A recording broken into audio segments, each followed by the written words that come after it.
So what did we see going on in the real estate market in Orange County this past month? You've come to the right place. I'm Jim with the Bishop team, your leading realtors here in Orange County, California, bringing all of the key indicators that you need to watch in our real estate market. Let's jump in.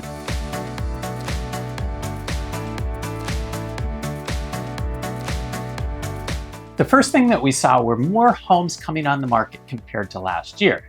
Now, still not a lot historically, but we're up 26% compared to 2023, down 43% from 2019. So as you can see on the chart, it was a good increase from last year, giving buyers a few more choice. So how do we look year to date? We have 18% more homes that have come on the market year to date than last year. Again, about 46% down from 2019.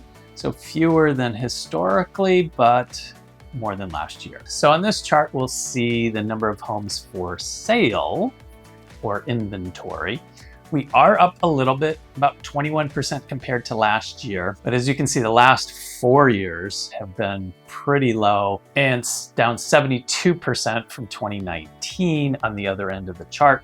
So not a lot of homes for sale, and we'll get into how that matches up with demand here in a second. This chart shows you our inventory trends throughout the year. Blue line at the top being 2019, the other lines being the last couple of years. You can see 2024 is our red line, tracking very similar to last year. In fact, right this time of year, we're right about where we've been 2023 and even 2022. So that's supply. Let's look at demand. Homes in escrow. So these are homes that are under contract. We're up about 1% compared to last year and down 46% from 2019. So right now, this time of the year, demand is about the same where it was last year, a few more homes for sale, so giving buyers a few more choices. And this next slide is our monthly trends of homes in escrow.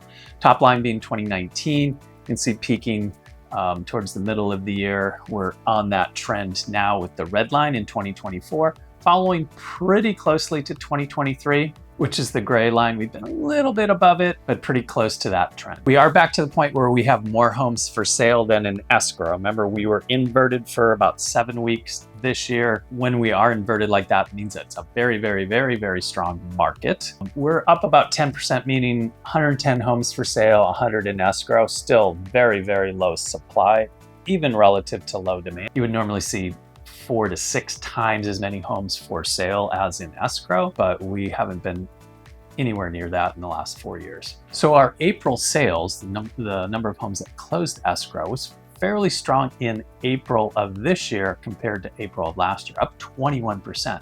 So a lot more buyers getting into escrow and closing in April. That being said, you can see we had 26% fewer buyers close escrow compared to 2019 and 48% fewer buyers compared to the feeding frenzy of 2022. So while we saw a little bit more supply, we also have a little bit more demand. This is year-to-date sales. As you can see, 2024 is up year-to-date about 10% over last year. So increased number of buyers closing escrow, and actually getting not too far off of 2019, 19% below 2019 year-to-date sales through April. A little bit more market activity in terms of closings year-to-date. And this shows the monthly closings. Blue and even green are those top lines. And you can see in April, there was a dip last year.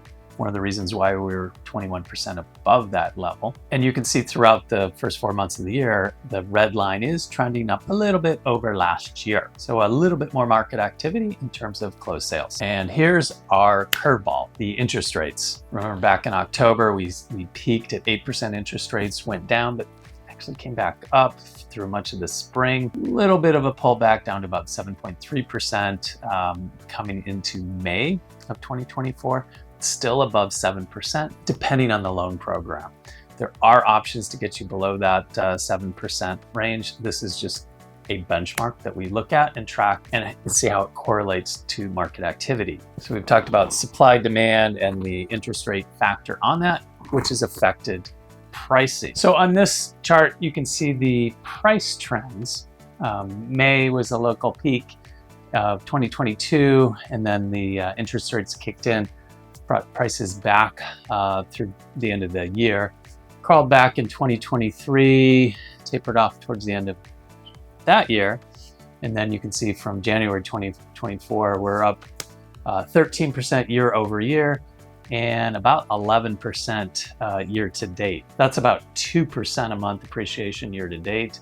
And of course, about 1% year over year with that dip towards the end of the year. If we look at a couple of our local cities, Laguna Hills, Aliso Viejo, and Irvine, you can see Laguna Hills is up about 10% year over year. So last April to this April. Aliso Viejo, 9%. Irvine, 23%. So really high demand is driving prices up a little bit more there than some of the other local South Orange County cities. And if you look at where the cities are now compared to their peak, Irvine's at their peak, dollar per square foot. Aliso Viejo is at their peak.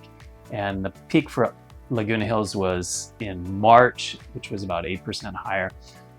Laguna Hills is a smaller town, so there's more volatility month to month in the pricing. Irvine is 10 times the population, so it's a little bit smoother. So nothing major going on there. It's more of a mix between small homes, big homes to get those numbers to move around more. So those are the key market indicators that we watch. The main thing being our market index, where we're at about 10%, meaning there's only 10% more homes for sale than in escrow.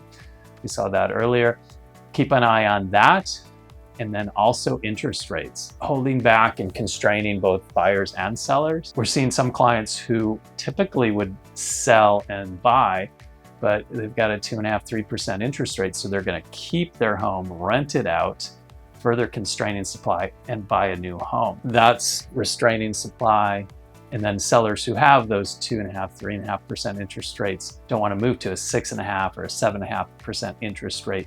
So they're just staying put. So that's constraining supply. At some point, if interest rates go down, that'll release some of those sellers, but also a lot of buyers who are also waiting on the sidelines. Don't think that that's going to necessarily bring a drop in pricing. Even though supply would go up, demand would go up as well. So a lot of factors going into that, but interest rate is one of the bigger ones to watch. Still think there might be some easing of interest rates as we get towards the election, just to kind of stimulate the economy, but no promises there. If you want to know how your home is affected, if you're just curious or thinking about selling, or if you're thinking about buying and want to know what's going on in a particular neighborhood here in Orange County, give us a call. That's what we're here for. Help you navigate all the changes and make the right move. I'm Jim with the Bishop team, your leading realtors here in Orange County, California. We'll see you on the next one.